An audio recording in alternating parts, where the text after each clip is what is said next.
வணக்கம். இது ஐபிசி தமிழின் செய்தி வீச்சு. இன்றைய செய்தி வீச்சிலும் இலங்கை மற்றும் உலக நிலவரங்கள் காத்திருக்கின்றன. ஒரு இனம், அது எந்த இனமாக இருந்தாலும் அது தனது வரலாற்றை துல்லியமாக அறிந்திருப்பதும், அதேபோல ஏனைய இனங்களின் வரலாறுகள் மற்றும் அவற்றின் வரலாற்றில் பெறப்பட்ட கற்பிதங்களையும் உள்வாங்கிக் கொள்வதும் தான் அந்த இனத்தை திறநிலைப்படுத்திக் கொள்ளும். அந்த வகையில் முள்ளிவாய்க்கால் என்ற தமிழர் தாயகத்தின் சிறிய நிலப்பரப்பில் நடந்த ஒரு பேரவலம் உட்பட ஈழத்தமிழினம் இலங்கையில் எதிர்கொண்ட கொடுமையான காலங்களை காலத்தின் நீட்சியில் அள்ளுண்டு போக விடாமல் அர்த்தப்படுத்திக் கொள்வது மிக மிக முக்கியம். பொதுவாகவே துயரம் தோய்ந்த அவலம் நிரம்பிய கூட்டு நினைவுகள் ஒரு மக்கட்கூட்டத்தின் ஆழ்மனதில் காலங்காலமாக நிலைத்து நிற்கக்கூடியவை. அவை வரலாற்றை மாற்றும் சக்தியையும் கொண்டவை. இந்த உலகப்பந்தில் ஏனைய தேசிய இனங்கள் சந்தித்த இவ்வாறான வரலாற்று பேரழிவுகளும் படுகொலைகளும் இந்த கற்பிதத்தை தான் ஈழத்தமிழர்களுக்கும் கற்பித்துக் கொள்கின்றது. அடக்குமுறை தகர்ப்பு, சர்வாதிகார ஒழிப்பு, சுதந்திரம், விடுதலை ஆகியன அனைத்துமே சாத்தியப்படக்கூடியவதான். ஆனால் அவ்வாறான சாத்தியப்பாடுகளுக்காக கொடுக்கப்படும் தியாகங்களும் இழப்புகளும் மிக பெரியன. இவற்றில் கிமு கிபி என்ற வேறுபாடுகளும் இல்லை. அந்த வகையில் அழியாத கனவு ஒன்று முள்ளிவாய்க்காலில் புதையுண்டு ஆண்டுகள் 16 இன்று கடக்கும் பின்னணியில் என்னவோ தெரியவில்லை, இந்த முள்ளிவாய்க்கால் பேரழிவு நாள் குறித்த நினைவு வந்தாலே எப்போதும் கிரேக்க பாரசீக போர் சமர்களில் ஒன்றான தெர்மோபிலே சமர்க்களம் வேறு வழியின்றி நினைவுக்கு வந்து விடுகிறது. பாரசீக பேரரசனான முதலாம் செர்கீஸின் 30,000 துருப்புக்களை தன்னுடன் அணிவகுத்து நின்ற 300 சுபடானிய வீரர்களுடன் எதிர்த்து நின்ற லியோனிடாஸ் என்ற பெருவீரன் தான் இந்த சமர்க்களத்தின் நாயகன். தனது 300 வீரர்களையும் பாரசீக படை சுலபமாக துடைத்து அழித்துவிடும் என்பதை அறிந்தும் சுபடானியர்களின் கொள்கையான வெற்றி அல்லது வீரமரணம் என்ற அடிப்படையில் லியோனிடாஸின் வீரர்கள் அணிவகுத்து நின்றனர்.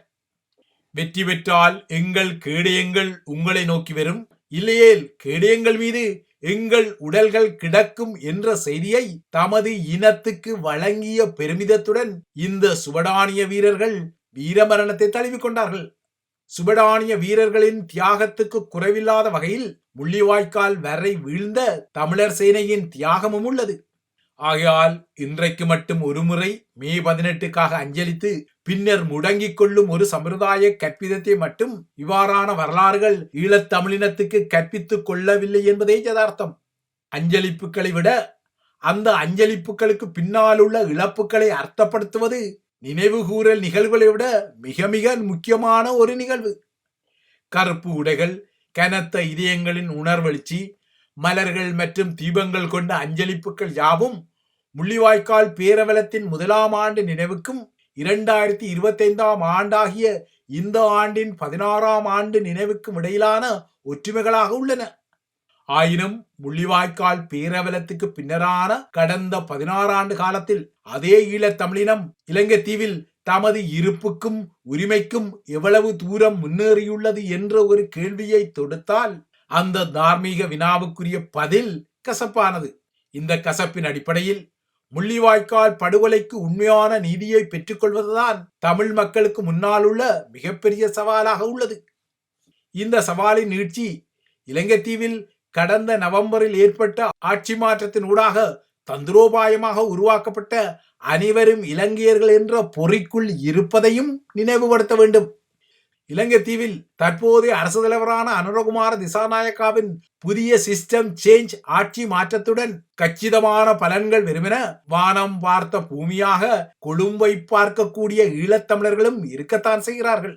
அந்த வகையில் இனத்தின் மீதான படுகொலை நினைவை தளரவிடும் எந்த இனமும் தனது இருப்பை உலகில் உறுதியாக பற்றி கொண்டதாக எந்த ஒரு வரலாறும் இல்லை. அதன் அடிப்படையில் முள்ளிவாய்க்காலில் திட்டமிட்ட ஒரு இனப்படுகொலை நடந்தது என்ற உண்மையை ஈழத்தமிழர்கள் தொடர்ந்தும் உரத்து கூறத்தான் வேண்டும். அதாவது எப்போதுமே நியாயத்தின் குரல் தொடர்ந்தும் உரத்து ஒலிக்க விடப்பட்டால்தான் காலம் சற்று கடந்தாயினும் அதற்கான நீதி கிட்டிக்கொள்ளக்கூடும். ஈழத்தமிழ் மக்கள் மீதான இனப்படுகொலையை உலகுக்கு கூறும் வகையில் கனடாவின் பிரண்டன் நகரில் உள்ள 4.8 மீட்டர் உயரத்தில் உள்ள ஒரு நினைவு சின்னமே ஸ்ரீலங்காவை கடுமையாக உறுத்திக் கொள்கிறது. கடந்த சில நாட்களுக்கு முன்னர் இந்த பொது சின்னம் திறந்து வைக்கப்பட்டதும் உடனடியாகவே கொழும்பில் உள்ள கனேடிய உயர் ஸ்தானிகரை தனது பணியகத்துக்கு அழைத்த ஸ்ரீலங்காவின் வெளியுறவு அமைச்சரான விஜித ஹீரத் முன்னைய ராஜபக்சேக்களின் ஆட்சி காலம் போலவே தமது அரசாங்கத்தின் கடுமையான எதிர்ப்பை இந்த சின்னத்துக்காகவும் பதிவு செய்தார். இந்த சின்னம் இலங்கையில் தமிழர்கள் சார்ந்த தமது நல்லிணக்க செயற்திட்டங்களையும் தேசிய ஒற்றுமைக்கான முயற்சிகளையும் சிக்கலாக்குவதாகவும் குறை மதிப்புக்கு உட்படுத்துவதாகவும் ஸ்ரீலங்காவின் வெளியுறவு அமைச்சர் விசனப்பட்டுக் கொண்டார். அத்துடன் இலங்கையில் தமிழர்கள் இனப்படுகொலை செய்யப்பட்டதான புனைவு கதைகளை கனடா போன்ற நாடுகள் ஏற்றுக்கொள்ளக் கூடாதெனவும் அவர் குறிப்பிட்டுக் கொண்டார். ஆனால் வரலாற்றில் இவ்வாறான எதிர்ப்புகள் எல்லாம் எதிர்பார்க்கப்பட வேண்டியவைதான். ஏனென்றால் ஒடுக்குமுறைகளை செய்யும் தரப்புகள் ஒருபோதும் தமது குரூரங்களை ஏற்றுக்கொள்வதில்லை. அதற்கு மாறாக ஒடுக்குமுறைக்கு உட்பட்ட தரப்பின் நினைவுகளையும் அந்த ஒடுக்குமுறைக்குரிய ஆதாரங்களையும் இனப்படுகொலைக்குரிய ஆதாரங்களையும் தொடர்ந்தும் சீர்குலைக்கவே அவை இயங்கிக் கொள்ளும். 16 ஆண்டுகளுக்கு முன்னர் இலங்கையில் எவ்வாறு ஒரு காலகட்டம் இருந்தது என்பதை இன்று மீண்டும் ஒரு முறை திரும்பி பாருங்கள். 2009 மே 16 இந்திய பொது தேர்தலின் முடிவுகள் வெளிவந்து மீண்டும் இந்தியாவில் காங்கிரஸ் கூட்டணியின் ஆட்சிதான் என்பது உறுதியானதும் பாக்கி நீரிணையின் இக்கரையில் ஒரு பாரிய படுகொலையின் இறுதி வீச்சு மிக கடுமையான வேகத்துடன் சுழன்றடித்துக் கொண்டது. மே 17 முதலான இறுதி நாட்களில் வான்வழி, கனரக ஆயுதவழி, கடல்வழி என மக்கள் தப்பிக்க முடியாத வகையில் தாக்குதல்கள் தொடர்ந்தன. முள்ளிவாய்க்கால் எங்குமே மரண ஓலம்.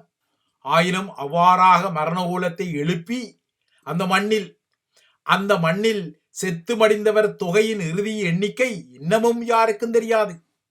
உலக வரலாறுகளில் இனப்படுகொலையை அங்கீகரிக்கும் சில கனவான் நாடுகளுக்கு கூட இலங்கையில் ஈழத்தமிழினத்தின் மீது இவ்வாறு ஒரு இனப்படுகொலை நடந்தது என்பதை இன்னமும் தான் ஏற்றுக்கொள்ள மனமில்லை. 2009 மே மாதத்தில் மட்டுமல்ல, 2009 ஆண்டு பிறந்தது முதலான 5 மாதங்களில் மிக கொடூரமான போர்க்குற்றங்களும் மனித குலத்துக்கு எதிரான குற்றங்களும் தமிழர் தாயகத்தில் அரங்கேற்றப்பட்டது.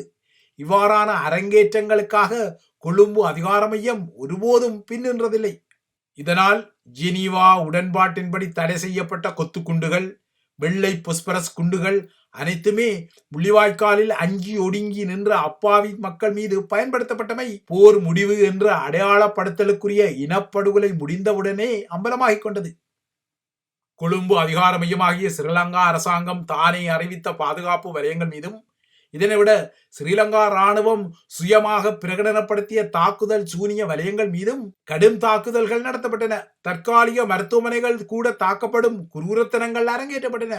இதனால் தான் முள்ளிவாய்க்கால் பேரவலம் குறித்து விசாரணை செய்த டப்ளின் நிரந்தர மக்கள் தீர்ப்பாயம் 2010 ஜனவரி 14 முதல் 16 வரை நடத்திய தனது விசாரணைகளின் முடிவில் ஸ்ரீலங்கா மீதான குற்றச்சாட்டுகள் பலவற்றை உறுதி செய்தது.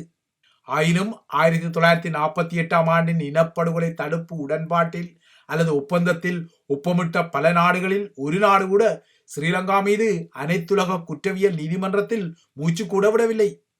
இதில் பெரும் கொடுமையாக இனப்படுகொலை தடுப்பு ஒப்பந்தத்தில் கையெழுத்திட்ட சில நாடுகள் தான் ஸ்ரீலங்காவுக்கு ஆயுத உதவியும் பொருளாதார உதவியும் செய்து இனப்படுகொலைக்கு துணையும் நின்று கொண்டன. உலகின் ஒவ்வொரு காலகட்டமும் வல்லான் வகுத்த வழியாக இருப்பதால் இலங்கைத்தீவு அன்று இலங்கைத்தீவு இன்று காசா என மனித குலத்துக்கு எதிரான குற்றங்களும் இனப்படுகொலையும் தொடர்ந்தே வருகிறது.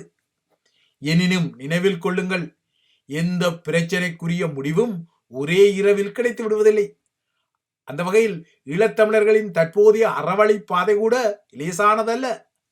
ஆயினும் ஆண்டுகள் 16 ஆனாலும் அழியாத கனவு ஒன்று முள்ளிவாய்க்காலில்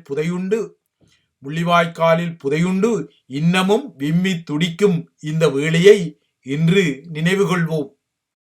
இவைதான் ஐபிசி தமிழின் செய்தி வீச்சு. தொடர்ந்தும் ஐபிசி தமிழுடன் இணைந்திருங்கள்.